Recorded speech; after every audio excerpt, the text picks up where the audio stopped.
Hello my 8th class children, how are you all? Welcome back to my channel Gyan Knowledge Hub. In this video, I am going to discuss with you the question answers of the chapter Waiting for the Rain, and summary is already there on my channel. It is my advice to you to first listen to the summary in detail. Only then you will be able to understand the question answers. So without any further delay, let us start the video. And the first question is, how does the old woman convey nature's wisdom to value? तो old woman ने कैसे nature की जो wisdom है, nature की जो समझदारी है, उसके बारे में वैल्यू को समझाया. The old woman explains that just as people need rest, the land also needs time to recover. She further says that the earth has worked for thousands of years continuously, and so it too has got tired and must be allowed to take rest and get back to its energy. तो old woman ने कैसे समझाया कि nature जो है वो बहुत समझदार है.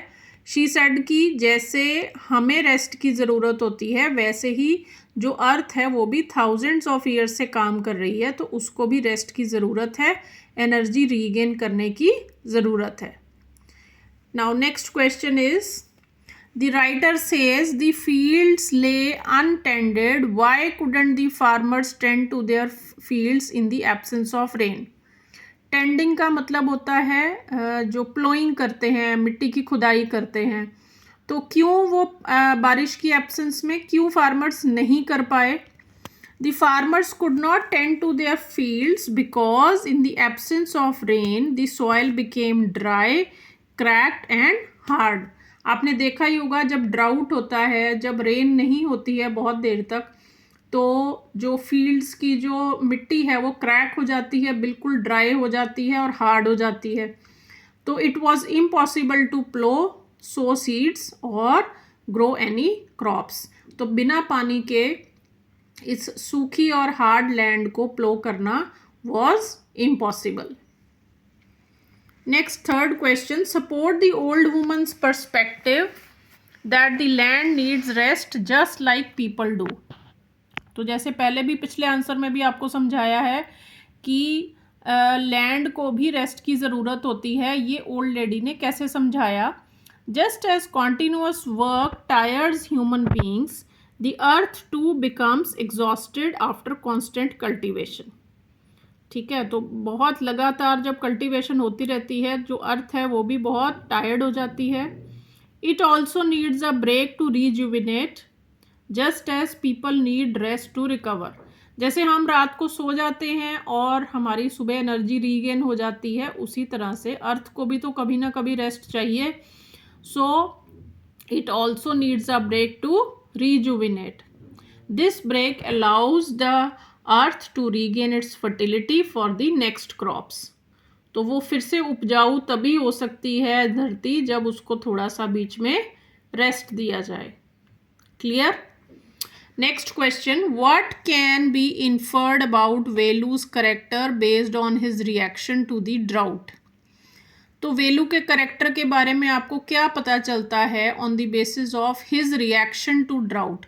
उसका जो रिएक्शन रहा है ड्राउट की तरफ, उससे आपको उसके करेक्टर के बारे में क्या पता चलता है? Velu is portrayed as a hard working honest farmer. Initially, he feels helpless and anxious when he can't work because of the drought. तो वो एक बहुत ही हार्ड वर्किंग और ऑनेस्ट फार्मर था. शुरू में जब ड्राउट के शुरू में जब उसने बारिश नहीं हो रही थी, तो उसको काफ़ी हेल्पलेस फील हो रहा था, बहुत ही वो टेंशन में था, बहुत एंक्शियस था क्योंकि वो काम नहीं कर पा रहा था. He tries to find practical solution. तो प्रैक्टिकल इंसान भी था वो, क्योंकि उसने प्रैक्टिकल सोल्यूशन निकालने की कोशिश की by visiting the weather office. Later on he accepts the idea of the old woman.